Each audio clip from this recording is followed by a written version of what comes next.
SIR sir, ये शब्द अब तक आप कई दफा देख, सुन और पढ़ चुके होंगे, लेकिन सवाल यह है कि आखिर SIR क्या है, ये क्यों जरूरी है, निर्वाचन आयोग इसे क्यों करवाना चाहता है, इससे क्या फायदे हैं, और अगर ये वाकई ठीक है, इसका कोई गलत इस्तेमाल नहीं हो रहा है, तो विपक्ष यानी कि कांग्रेस ने इसे इतना बड़ा मुद्दा आखिर क्यों बनाया। क्या वजह है जो बार बार कांग्रेस SIR के मुद्दे पर केंद्र सरकार और यहां तक कि निर्वाचन आयोग को भी कटघरे में खड़ा कर रही है। ये सारे सवाल बेहद जरूरी हैं, लेकिन इनके साथ जरूरी है इनके सही जवाब, जिन्हें सुनकर आप बेफिक्र हो सकें, भारत का हर नागरिक निष्फिक्र हो सके।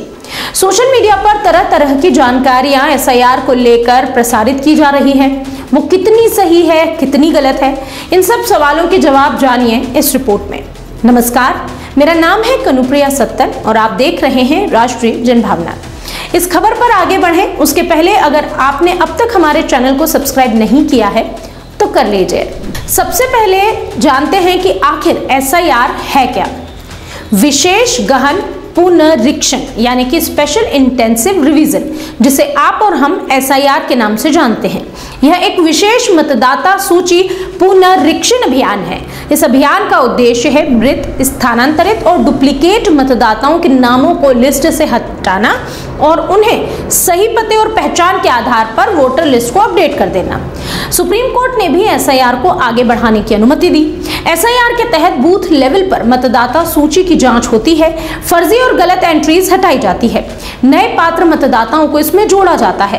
पहले चरण में बिहार, दूसरे चरण में देश के 9 राज्यों में आयोग की टीम इस पर काम कर रही है।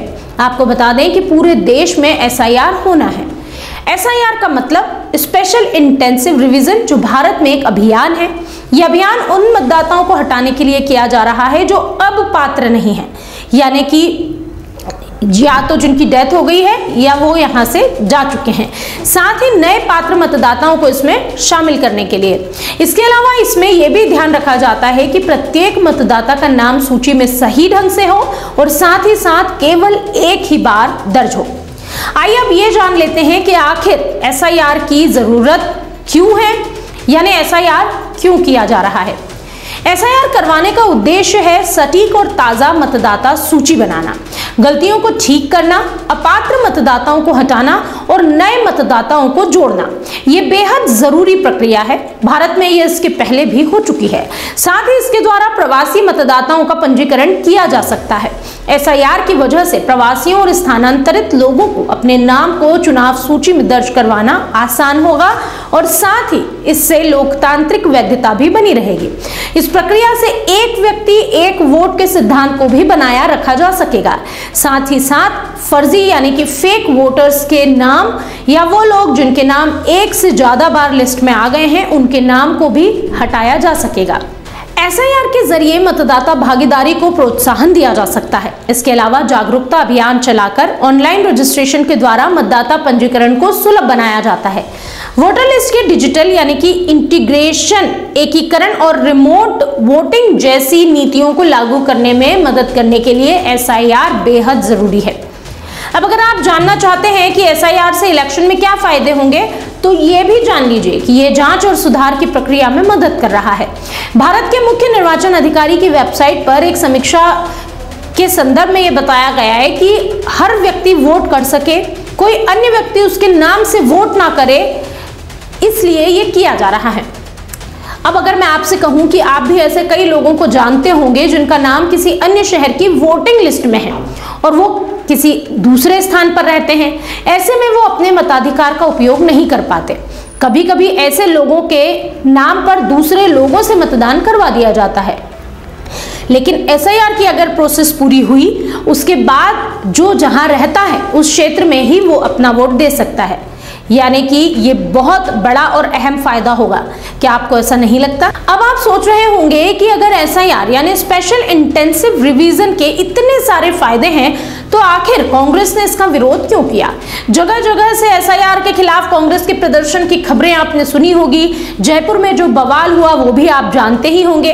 तो चलिए अब इस बात को भी समझ लें कि आखिर कांग्रेस ने इसका विरोध करना क्यों शुरू किया था। बिहार में मतदान के पहले स्पेशल इंटेंसिव रिवीजन किया गया था। इस प्रक्रिया के जरिए जो फाइनल मतदाता सूची निकलकर सामने आई, उसमें प्रदेश में कुल 7,42,00,000 मतदाताओं के होने की पुष्टि हुई, जबकि इसके पहले यह संख्या 7,89,00,000 थी। यानी कि एसआईआर प्रक्रिया के बाद 47 लाख मतदाताओं के नाम सूची से बाहर कर दिए गए। इसके बाद कांग्रेस ने इस प्रक्रिया पर सवाल उठाए। कांग्रेस का ऐसा मानना था कि भाजपा वोटर्स के नाम कटवा रही है और वोट चोरी कर रही है। इस दौरान राहुल गांधी ने यह भी कहा था कि एक व्यक्ति के नाम कई जगह हैं और कुछ लोगों के नाम यूं ही काट दिए गए हैं, उनके नाम से वोट डल रहे हैं और यही वोट चोरी है। राहुल गांधी ने यह भी आरोप लगाया था कि फर्जी नाम हटाने चाहिए, जबकि ऐसा नहीं हो रहा। आगे राहुल गांधी ने कहा कि वो चाहते हैं कि फर्जी नाम हटे, डुप्लीकेट प्रविष्टियों को चिन्हित किया जाए और डेटा पारदर्शी हो।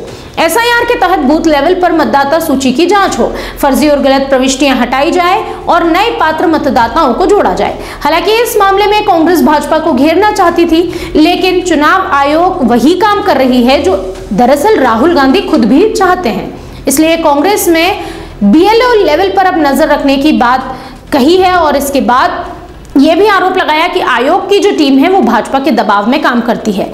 यही आरोप बिहार चुनाव का बड़ा मुद्दा था।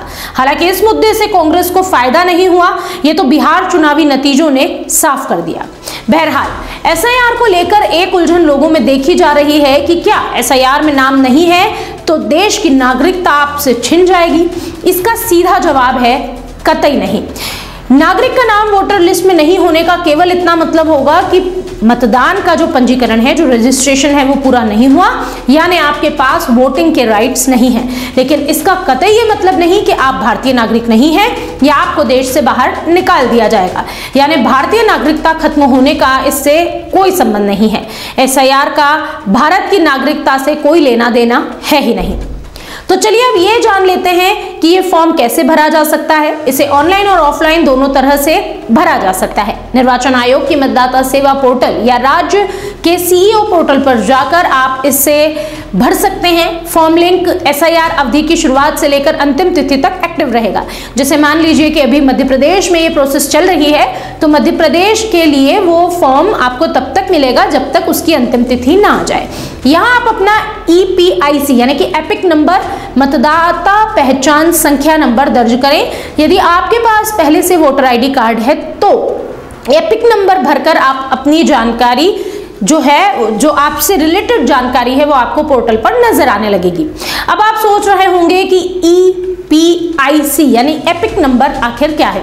एपिक नंबर न केवल वोटिंग के लिए जरूरी है बल्कि एक महत्वपूर्ण आइडेंटिटी प्रूफ यानी कि एक दस्तावेज के रूप में उपयोग होता है।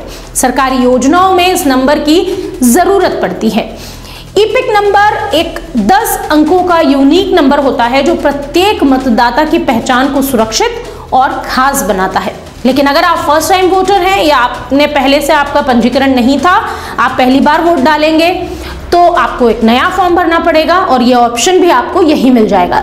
इसके बाद आप अपनी पर्सनल डिटेल्स वेरीफाई कर सकते हैं, जिसमें नाम, आयु, लिंग और पता यानी कि आपका नाम, आपकी एज, आपका जेंडर और आपका एड्रेस ये भर सकते हैं। और अगर ये पहले से भरी हुई है तो इन जानकारियों की आप पुष्टि करेंगे।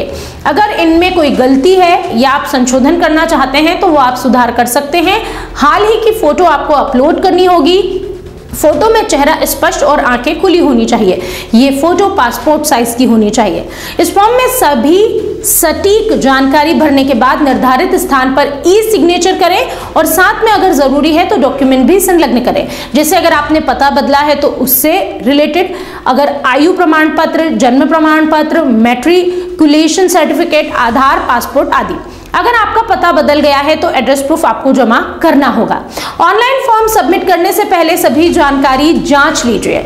फॉर्म सबमिशन के बाद आपको एक एक्नॉलेजमेंट स्लिप और रेफरेंस नंबर मिलेगा जिसे आप आवेदन की स्थिति को ट्रैक करने में उपयोग कर सकते हैं।